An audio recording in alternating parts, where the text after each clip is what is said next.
My name is Renee Holloway. I am 34 years old.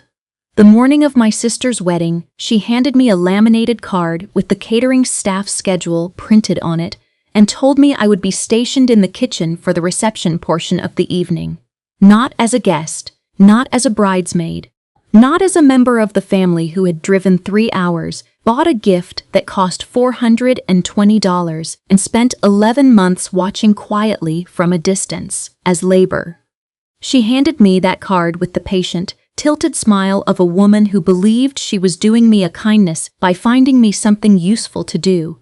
And then she said the words I have not forgotten for a single day since. She said, and I am quoting her exactly because I have replayed this moment more times than I can count, and every word is still precise in my memory. The important people will be at the reception tables, Renee. You'll be more comfortable back there. You know how you get in social situations. She said it, the way you redirect a child away from a conversation she is too young to follow. Gently, efficiently, without cruelty, because cruelty would have required acknowledging that there was someone present worth being cruel to. I took the laminated card. I looked at it. I looked at her. I said, "Of course, whatever you need." I put the card in my clipboard, and I walked out of the bridal suite into the hallway of a building I had owned for 11 months. What my sister did not know, what no one in my family had ever asked enough questions to discover, was that the venue she had booked for her $100,000 wedding was mine. Every chandelier in that ballroom, every paving stone in the fountain courtyard, every uniformed staff member carrying trays of fingerling potatoes and sage and ivory floral arrangements. The Ashgrove estate on Millbrook Road, with its 1920s grand ballroom and its stone fireplace, bridal suite, and its manicured garden terrace. I had purchased it, renovated it, staffed it, and operated it for 11 months under the name Holloway Event Group. My name was on the deed. My name was in the operational manual on the wall of the service corridor. And before that reception evening was 40 minutes old, every single person in that room was going to understand exactly whose building they were standing in. I did not engineer the moment. I did not plan a reveal or choreograph a confrontation. What happened was simply what happens when a woman exists fully and without apology in a space she has built, and the people who underestimated her have finally walked into the same room. I had spent 15 years being managed down, summarized incorrectly, and handed a smaller role than the one I had actually built for myself. That evening, the truth arrived on its own schedule. All I did was stay calm enough to let it. Before I tell you what happened in that ballroom, I want to ask you something, wherever in the world you are watching or listening to this right now. What city are you in, what country, and what time is it there? Drop it in the comments below. I genuinely mean that. This channel has reached women in Cape Town at 2 in the morning, and women in Seoul over a Wednesday lunch break, and women in Dublin sitting in their cars in the rain because they needed 5 more minutes before going inside. If stories about women who were dismissed, sidelined, and underestimated by the people who were supposed to know them best. If those stories feel like something you needed to find, then please like this video and subscribe. This community was built for exactly the kind of woman who has ever been handed a laminated card and told to stay in the kitchen. Now let me take you back to the beginning, to Greenvale, Indiana, to a house on Clover Street where I grew up understanding, long before I had the vocabulary for it, that I was not the lead in the story my family was telling about itself. My parents are Douglas and Patricia Holloway. Douglas is 61 years old. He spent his entire working career as a regional sales manager for a building materials company called Midland Supply Group, and he retired 3 years ago with a reliable pension, a leather recliner he had wanted for 20 years, and a deep-seated habit of agreeing with whoever spoke last in any given conversation. Douglas is not a bad man. He is a man who chose comfort over clarity so many times over the course of his life that by the time clarity was necessary, he had completely lost the muscle for it. Patricia is 58. She taught high school English for 2 decades at Greenvale Consolidated before deciding that the truest expression of her talents was the careful management of her family's public image. Patricia organized the neighborhood block party every July 4th with the precision of a military operation. She sent Christmas cards with coordinated family photos. She hosted dinner parties where everything was plated rather than served family style because, she once told me when I was 17, plating tells people you took them seriously. She kept a household that looked like them from the outside and operated like a ranking system from the inside, not a cruel one. Just a clear one, once you knew how to read it. My sister Courtney Holloway was 31 years old at the time of the wedding. She is 5 feet 7 inches tall with honey blonde hair she has maintained at the same shade since she was 19, and she moves through rooms with the particular ease of someone who has been applauded in rooms since she was old enough to stand in the center of one. Piano recitals at age 9. Varsity dance team at 14, captain by 16. Homecoming court at 17. Sorority president at 20. She graduated from Indiana State with a degree in communications, moved into a marketing role at a regional lifestyle brand in Indianapolis, and was promoted to department head at 28, which my mother announced to the extended family via a group email with 3 exclamation points in the subject line. Courtney is not villainous. I want to be precise about that, because this story is not about a villain. It is about a pattern, and patterns do not require malice to cause damage. Courtney simply moved through the world operating on the assumption that the frame her family had built around her was accurate. She was the sun. She was used to the orbit. She had never been asked to question it because no one in her immediate circle had ever found the questioning to be in their interest. I was the other one. I was 34 at the time of the wedding, which means I am 3 years older than Courtney, which means I was the one who was supposed to have been the center and somehow was not. I have thought about the mechanics of that shift for most of my adult life, and my current understanding is this. Courtney was a more legible daughter.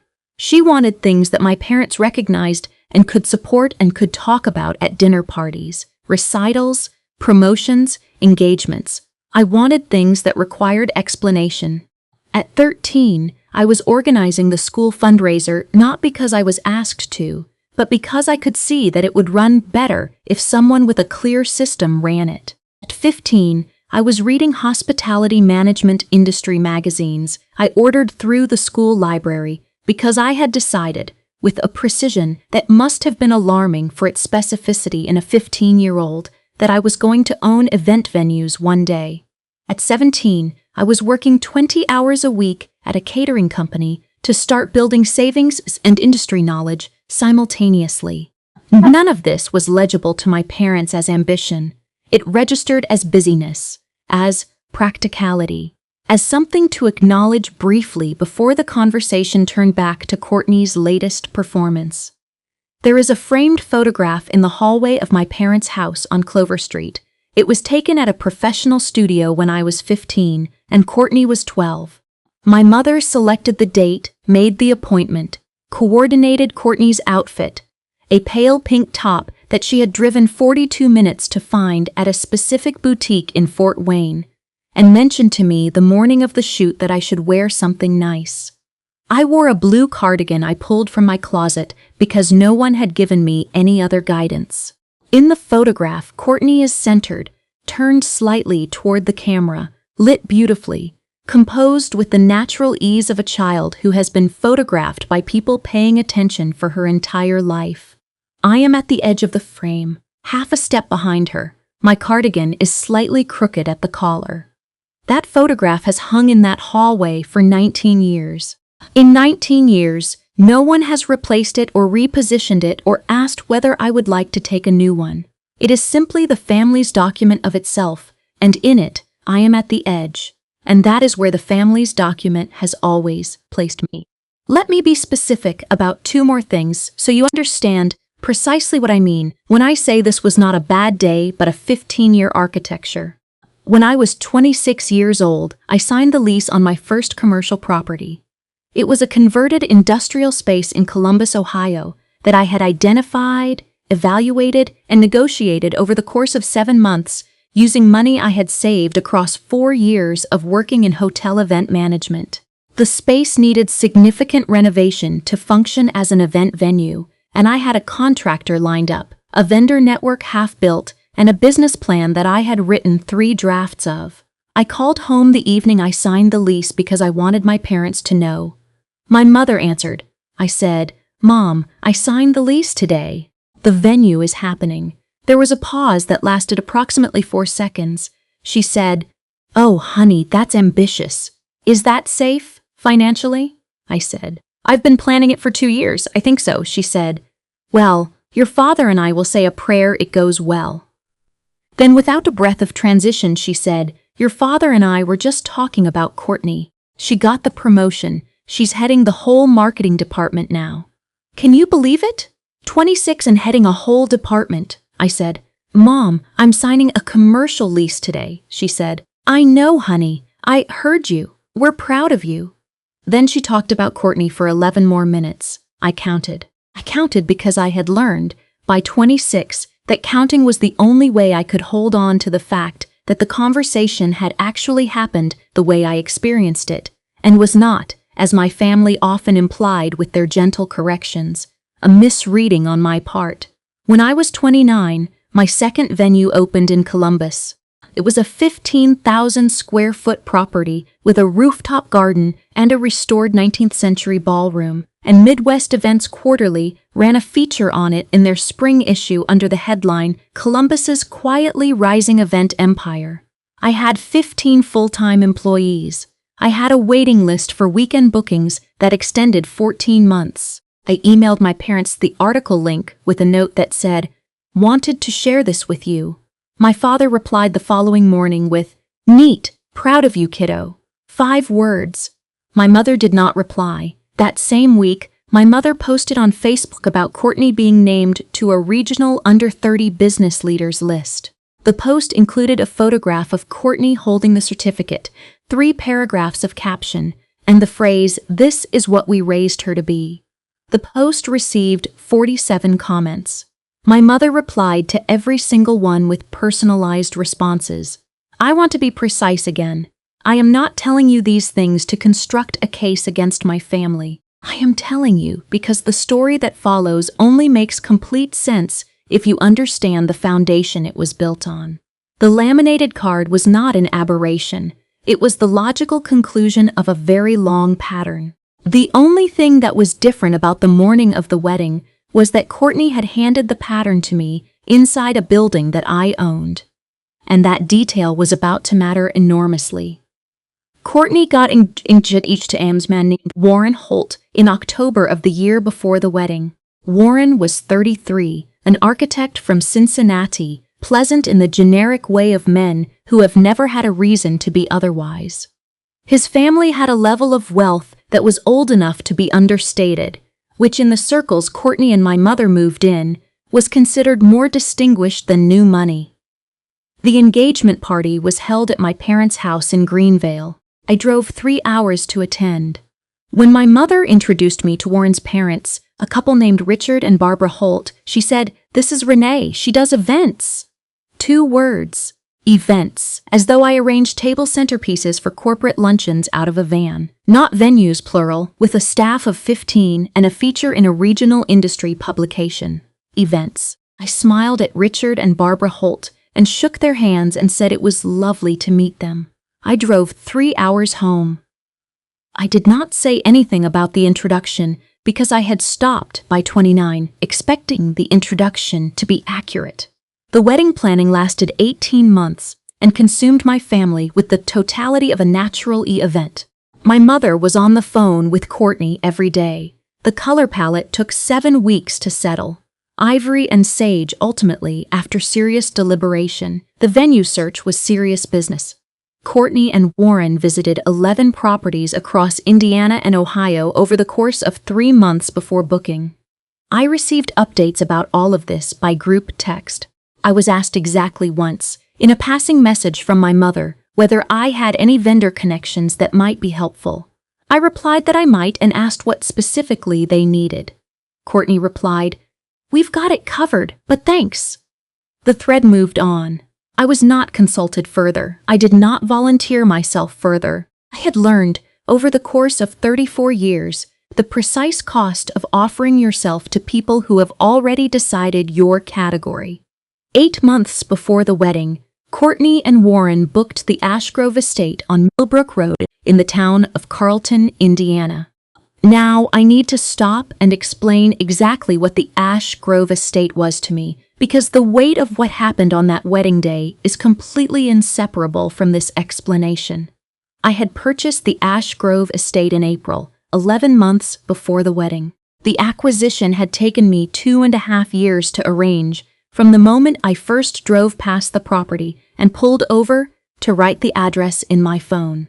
The Ashgrove Estate had been operated as a wedding and event venue for 22 years by a couple named Harold and June Gartner, who had bought a failing country inn in the early 2000s, renovated it with borrowed money and their own labor, and built it into one of the most respected event properties in the region before deciding they were ready to retire to Sarasota and let someone younger love the building as much as they had.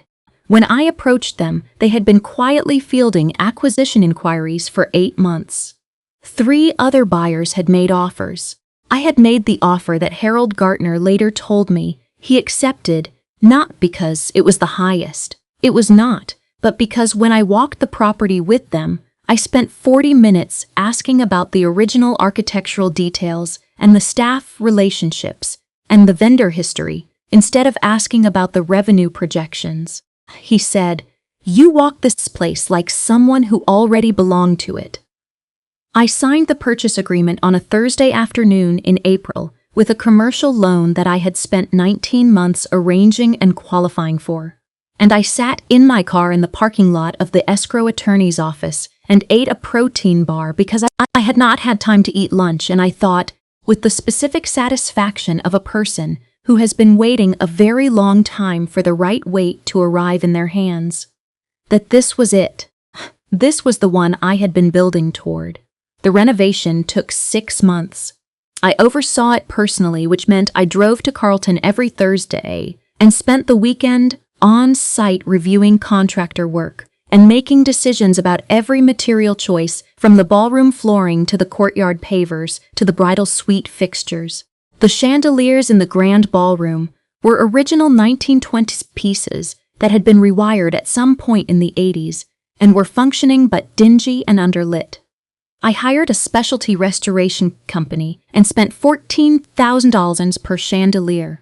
There are 4 of them. To have them stripped, re-gilded, and rewired to a lighting specification I had researched for 3 weeks.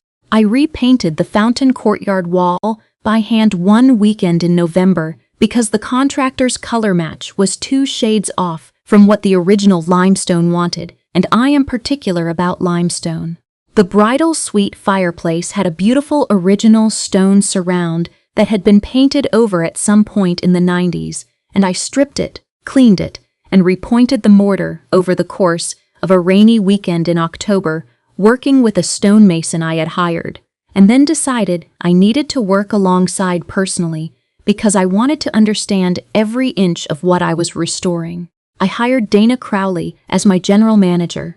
Dana had been the operations director at a hotel group in Indianapolis for 6 years, and she runs a property the way a conductor runs an orchestra, which is to say, she knows every instrument's part and she does not let anything go off tempo. I hired Terrence Mabry as my head of lighting and design because Terrence had been with the Gartners for 9 years and knew that building's bones better than anyone alive, and because Terrence has an instinct for atmosphere that cannot be taught. I hired Glenn Abrams as head of catering 8 months in, when the original catering director left to open his own restaurant, and I needed someone with the exacting standards the property required.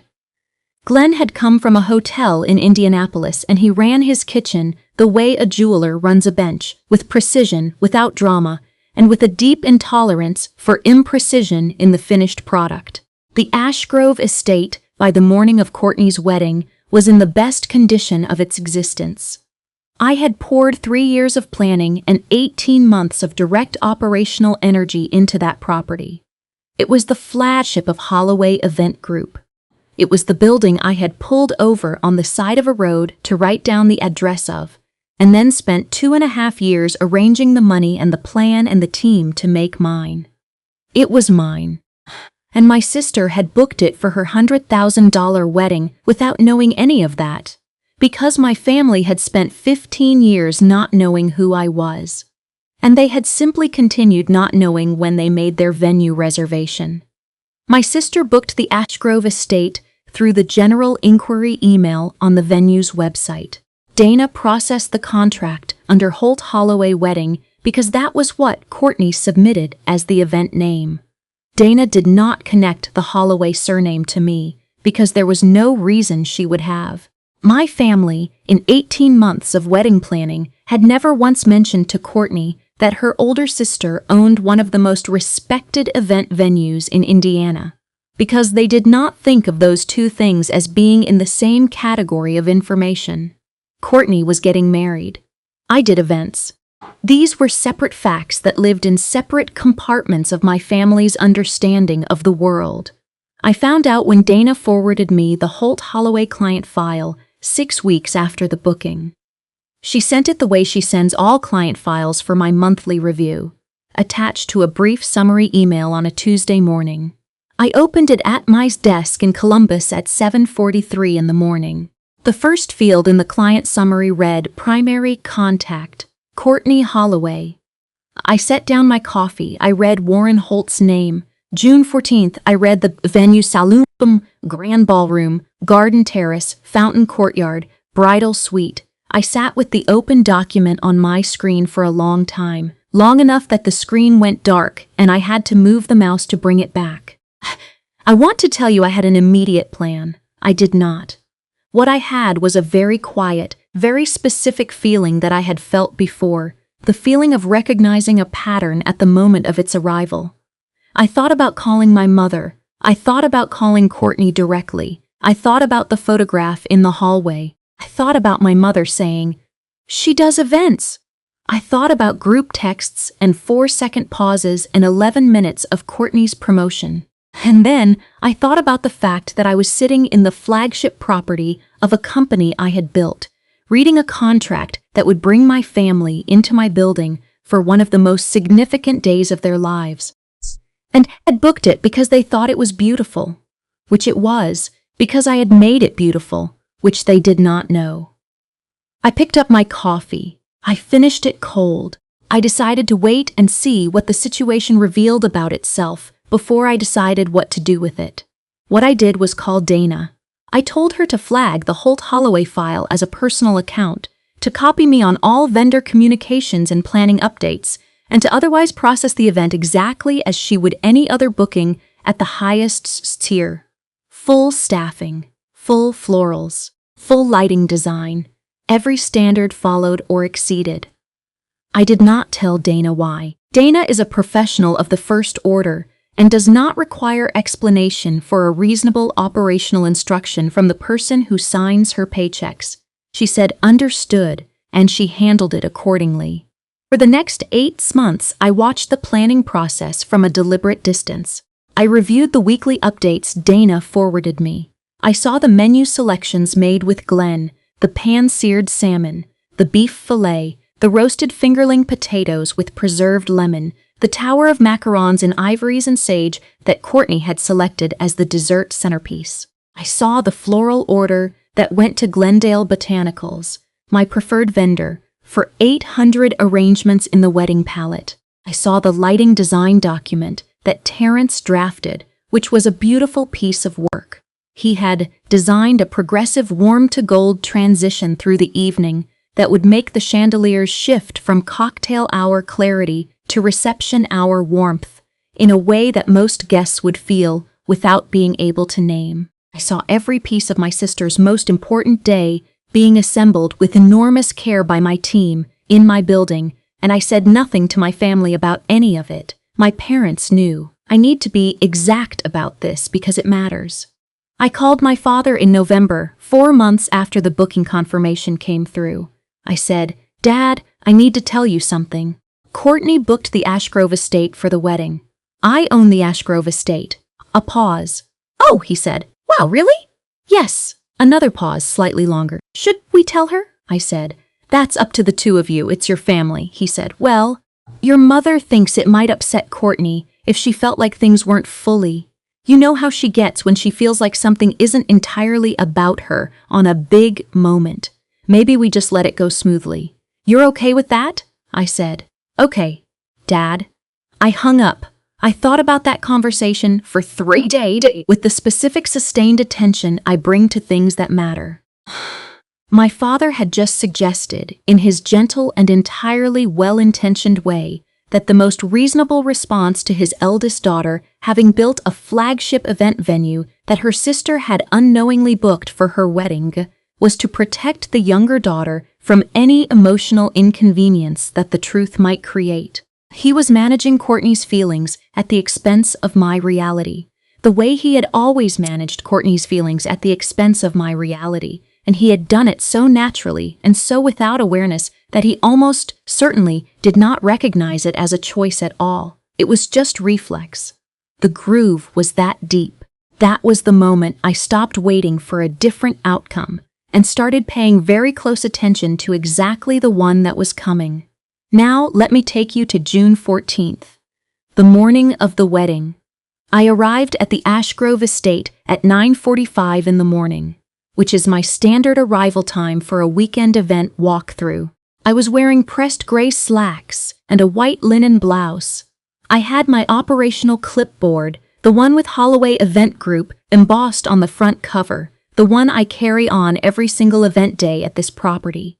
Dana met me at the service entrance, as she always does, and we walked the building together in the order we always walk it. The grand ballroom, chandeliers lit at morning level, tables dressed in ivory linen, sage ribbon tied at the tension the design specification called for, not a millimeter of slack, not a millimeter of pull. The garden terrace, florals placed overnight by Terrence's team, 800 arrangements in exact position, not a stem out of alignment. The fountain courtyard, string lights hung across the posts at the height I had specified the previous year after testing 3 different heights to find the one that created the right sense of enclosure without making the space feel smaller. The bridal suite, fire laid in the stone fireplace, suite dressed in ivory and fresh flowers, every surface clean and prepared. Everything was correct. I signed off on the walkthrough at 11:22 and went to the bridal suite to do the standard final check. The bridal suite was occupied. Courtney and her 4 bridesmaids were there. My mother was there. Warren's mother, Barbara Holt, was there with her sister. There were 8 women in that suite when I walked through the door carrying my clipboard, and when I came in, Courtney looked up from the vanity mirror where she was having her hair finished, and something moved across her face. A calculation, I would call it now. And she said, "Oh, Renee, good. There's something I needed to give you about tonight." She reached into a small canvas tote bag near the vanity table and produced the laminated card.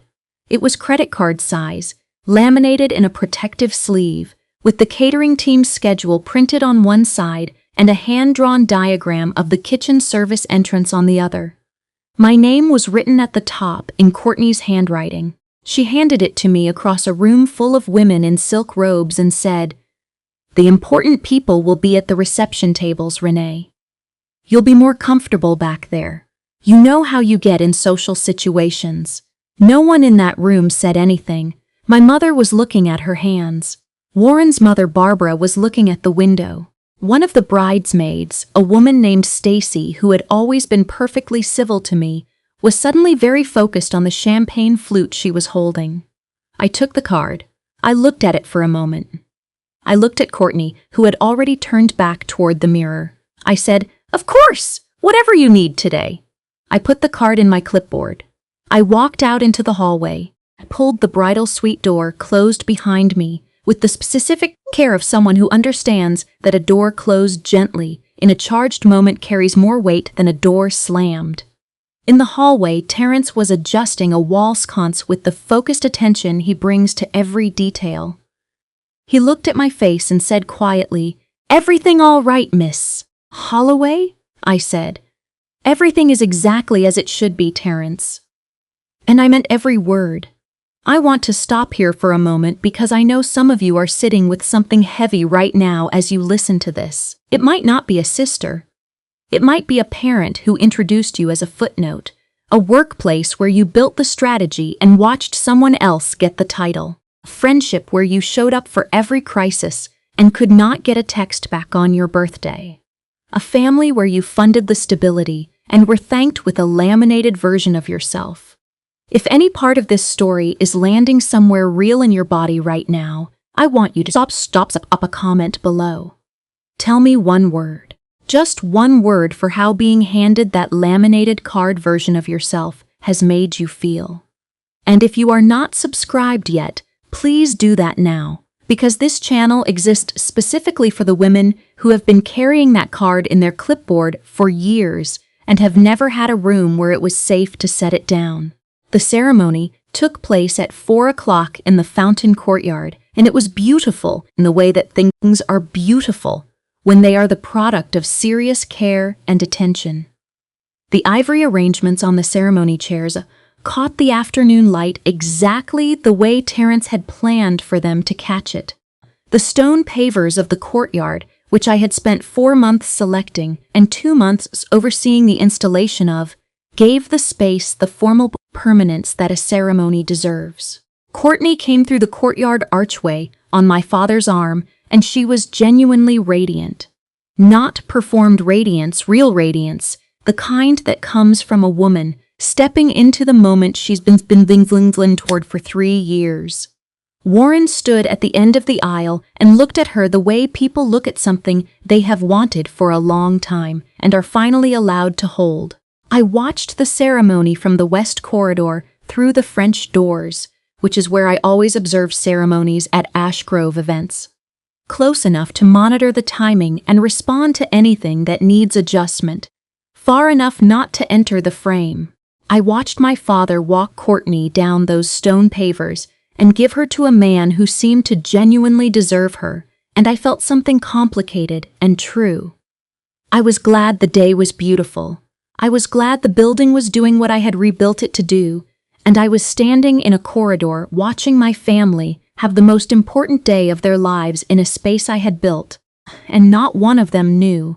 The cocktail hour opened at 5:15 on the garden terrace. I circulated through it the way I circulate through all Ash Grove events during the cocktail hour, present, watchful, checking timing and position, and guest flow. My staff greeted me as they always greet me. Dana moved through the room with the quiet efficiency that makes her extraordinary at what she does. Glenn's team was running the appetizer service with the precision that I pay Glenn to bring to every event. Was managing the lighting transition from ceremony to cocktail hour with the barely perceptible adjustments that good lighting design requires. My family was on the terrace drinking champagne and commenting on how beautifully managed the venue was, which is the specific sentence that people say when something is working so well that the craft behind it has become invisible, which is exactly how craft is supposed to work. My mother told Warren's aunt that the venue had such a lovely energy. Warren's father told my father that the property was beautifully maintained. My father said, It really is," he said it looking at the ground. At 5:52, approximately 18 minutes before the planned transition into the ballroom for dinner, I was standing near the east garden wall, reviewing a timing adjustment with one of the service coordinators when Warren's mother Barbara appeared. She was looking for someone from the venue staff to ask about the dinner seating transition. She had the gentle, slightly uncertain expression of a woman who is entirely competent in her own world and finds herself in a situation requiring her to ask for directions. She saw me with my clipboard and my earpiece and she said, "Excuse me, could you tell me when they'll be opening the ballroom? I want to make sure my husband gets seated before it gets crowded." I said, "Of course. We'll begin the transition at 6:12. I'll have the ushers announce it in about 15 minutes, she said. "Thank you so much. Are you the event coordinator?" I said. "I'm the owner." She blinked, a full-stop blink. "Of the venue?" "Yes, Renee Holloway." My team has been working with your family's planning coordinator for the past 8 months. Barbara looked at me with the specific expression of someone reorganizing a significant amount of information in real time. She said slowly, "You're Courtney's sister," I said. "I am." She looked at my clipboard. She looked at my earpiece. She looked back at my face. She said, "Your family never mentioned." I said, "No, they didn't." A beat of silence between us, the particular silence of two women who have both just understood something at the same time. Barbara said, very carefully, the way people speak when they are choosing a word with deliberate care, "Well, what a remarkable property you have built." I said, "Thank you. I'm very proud of it." She went back toward the terrace. I watched her go, and I thought about the expression on her face. Not scandalous, not dramatic, just the quiet recalibration of a woman who has just received information that changes the context of everything she thought she understood about the day she was standing in. The moment that everyone will carry from that evening happened at 6:24, during the first minutes of the dinner reception, and I want to be absolutely clear that I did not arrange it.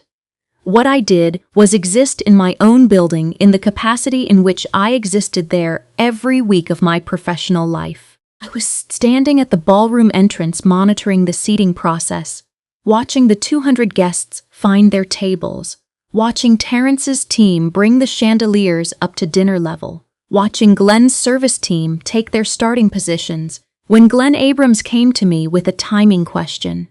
Glenn is not a man who uses unnecessary words. He came to my side, looked at me directly, and said, in the clear and carrying voice that a professional in a large event space develops out of necessity, "Ms. Holloway, chef would like to know if we're holding the first course for the toasts or running it concurrently with the opening remarks. What's your preference?" Courtney was 11 feet away. She had just settled into her chair at the head table. Warren was beside her. My mother was at the family table directly adjacent, her chair perhaps 3 additional feet further. My father was beside her with his hands flat on the tablecloth. Several members of the Holt family, including Barbara, were within the clear acoustic radius of that exchange. The ballroom had the particular settling hush of 200 people finding their seats and spaciousness tapering into anticipation, which means that sound moved through that room with extraordinary precision. Glenn's voice was not raised. It did not need to be raised. It was simply the clear, direct voice of a department head addressing the person who owned the building he worked in. "Miss Holloway, my preference," I said, without any performance, without any pause for effect, simply answering the operational question I had been asked. "Let's hold the first course until after the first toast is complete. Give the room 10 minutes to fully settle and let the welcome remarks land before we start service." Glenn's said, "Understood." "Anything else you need from before we open?" I said. "You're clear, Glenn." "Thank you." He nodded and turned back toward the service corridor with the unhurried efficiency of a man who had been given a clear answer and was going to execute it. I looked up. The room had not gone silent. 200 people do not go silent for a catering exchange. But in the immediate radius of the head table and the family table, there was a stillness that had not been there 8 seconds earlier. Courtney was looking at me, not at the room, not at Warren, at me. And her expression was one I had never seen on her face in my entire life. It was not anger. It was not embarrassment, not yet. It was the specific and somewhat stunned expression of a person who has just encountered a fact so fundamentally at odds with their operating understanding of a person that their entire processing system had paused to accommodate the revision. Her eyes moved from my face to my clipboard, to the embossed text on the cover. They moved to my earpiece. They moved to Glenn's retreating figure in his Ashgrove Estate staff uniform. They moved back to my face. I watched her arrive at the answer. I watched the answer land. Terrence appeared at my left elbow, quiet as always, his scheduling tablet in hand. He said, "Ms. Holloway, we're ready on the chandeliers whenever you want to call the room to dinner." "Just say the word," I said. "Give me 2 minutes, Terrence." He stepped back. At the family table, my mother had turned in her chair.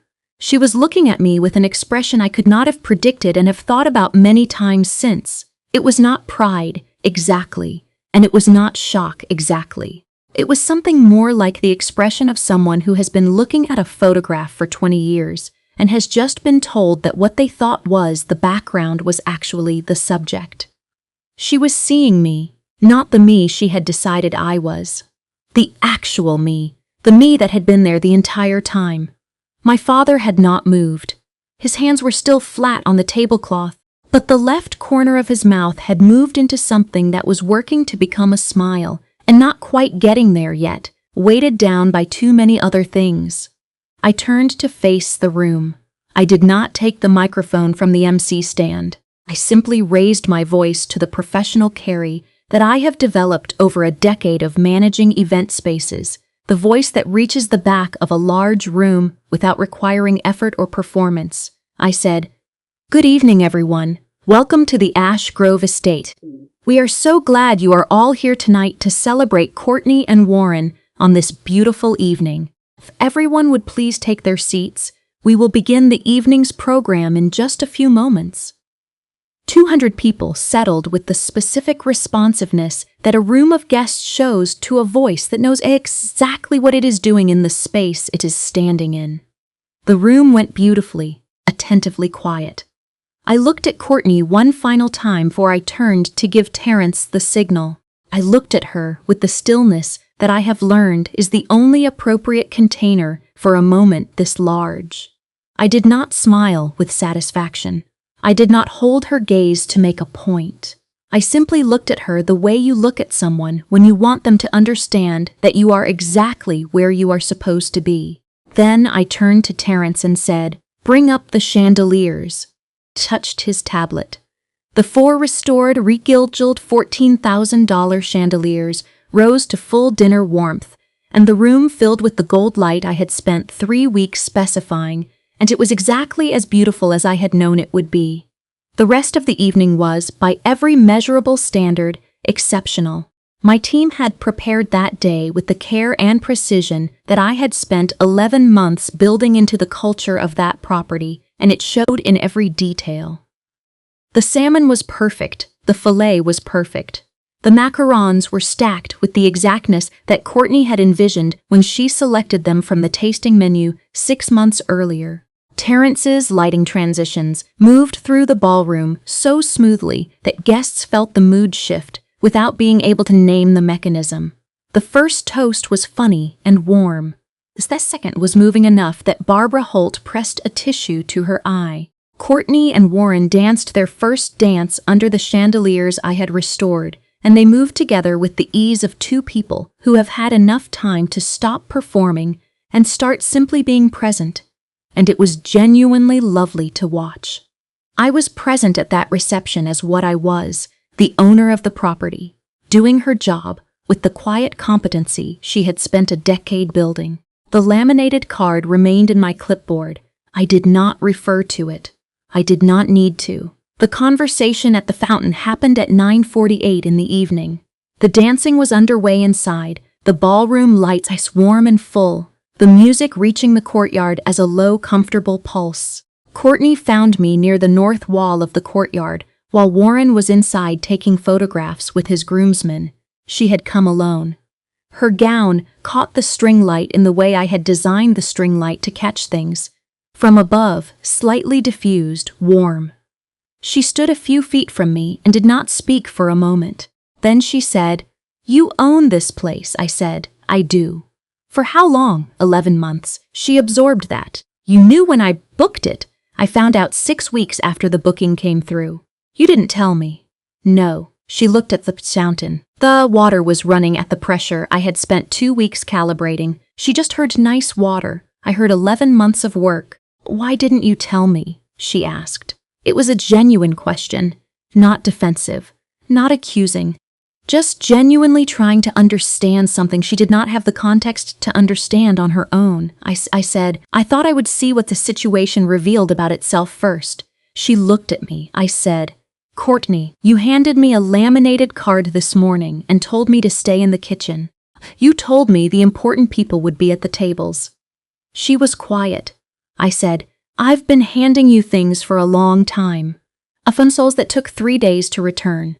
Milestones that got acknowledged in 4 words. 15 years of building things and watching them disappear into a family conversation that always found its way back to you." My voice did not rise. My voice was exactly what it always is. Specific, level, clear. "I'm not saying this to wound you on your wedding day," I said. "I'm saying it because I think you deserve to know who your sister actually is, and I think I deserve to be known." Courtney did not respond immediately. I said, "I hope you and Warren have a genuinely beautiful marriage. I mean that completely." I picked up my clipboard from the fountain edge where I had set it. "I need to go check on the dessert service." I walked back inside. She did not follow. I did not expect her to. What had happened in that courtyard was not a confrontation. It was a disclosure. And disclosures need space to become understood. The aftermath arrived slowly and unevenly, the way the aftermath of true things always does when people need time to reorganize themselves around a new understanding of what was real. My mother called on the Monday following the wedding at 11:15 in the morning. She did not open with an apology. She opened with, "Why didn't you ever tell us, Renee? About the venue? About all of it?" I said, "I told Dad in November. He said it might upset Courtney and suggested we let's go smoothly." A long silence. "He never told me that." "I know, Mom." Another silence, longer. "I didn't realize the extent of what you'd built. I didn't. I think I didn't ask the right questions." I said, "No, you didn't." She said, "I'm proud of you, Renee." The words arrived and I held them, and I felt both how much they meant and how much weight they carried from being 15 years late. And both of those things were equally and completely true. I said, "Thank you, Mom." I did not say anything else. She would need time to understand what the thank you contained, and that was appropriate. Understanding earned through time is worth more than understanding demanded in a moment. My father drove to Columbus 3 weeks after the wedding without calling ahead. He stood at the door of my office building at 9:20 in the morning and said, "When I came down to meet him, I'd like to see what you've built, if that's all right." I gave him the full tour. The Columbus properties first, then I drove him out to Carlton to see the Ashgrove estate on a Tuesday when there was no event, so he could walk the rooms without the event day overlay. He walked the ballroom for a long time without speaking. He stood under the chandeliers and looked up at them the way you look at something when you are computing the distance between what you knew and what was actually there. I said, "Those took 6 months and $14,000 each to restore. I managed the project myself." He stood there. Then he said quietly, with the specific weight of a man who has carried something for a long time and has finally stopped moving fast enough to feel it, "I held the door open at the wrong times, Bertie." He had not used that nickname in years. I let it sit between us. Then I said, "Yeah, Dad, you did. We got lunch." The conversation was imperfect and careful, and more honest than any conversation we had managed in the previous decade. I do not consider it finished. I consider it started, which is different and more valuable. Courtney sent a handwritten card 6 weeks after the wedding. Cream envelope, her handwriting on the front, the particular deliberateness of someone who has drafted something several times before writing the final version. Inside, she had written 9 sentences. The ones that have stayed with me are these. "I've been thinking about what you said by the fountain every day since we got back from the honeymoon. I don't think I knew who you were. I'm not entirely sure I knew that was a problem until you named it. I'm working on understanding both of things." She did not ask for forgiveness. She did not perform remorse. She said she was working on it. That is the most honest thing I have ever received from my sister, and I put the card on my desk where I can see it, and I have not yet responded, and when I do respond it will be because I have something true to say in return.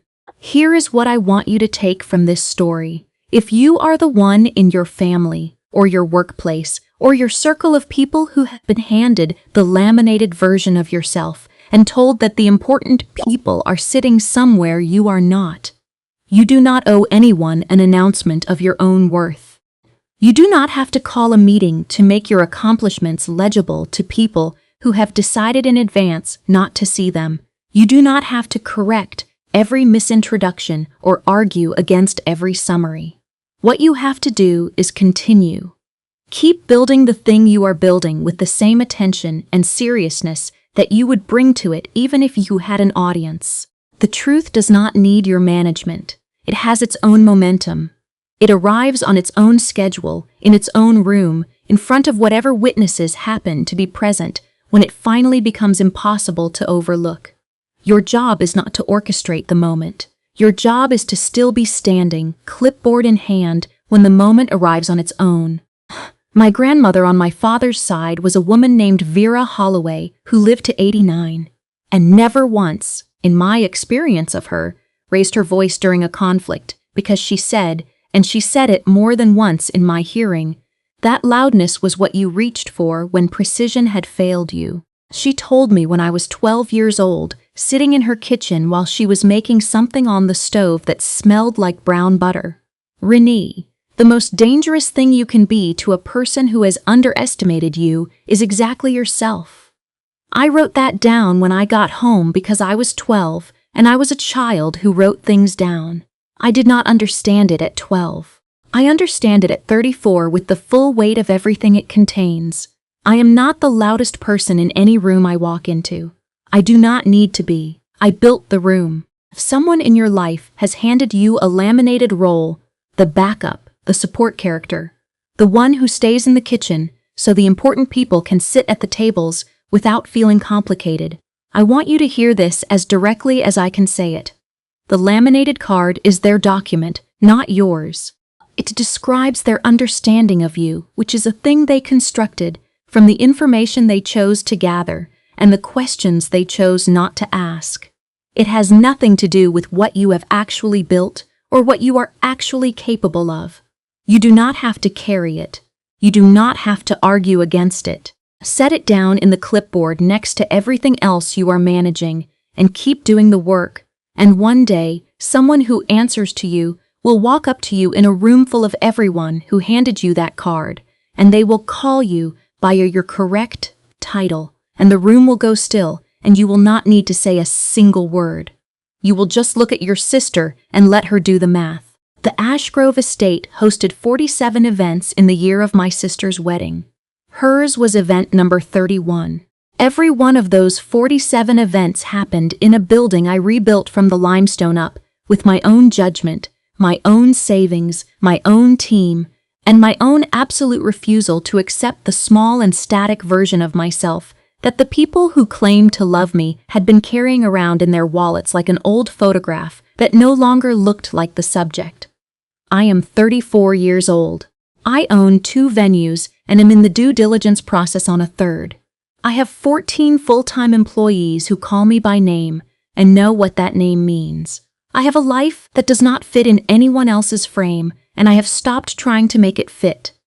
The photograph in my parents' hallway still has me at the edge. I have decided to let it stay there.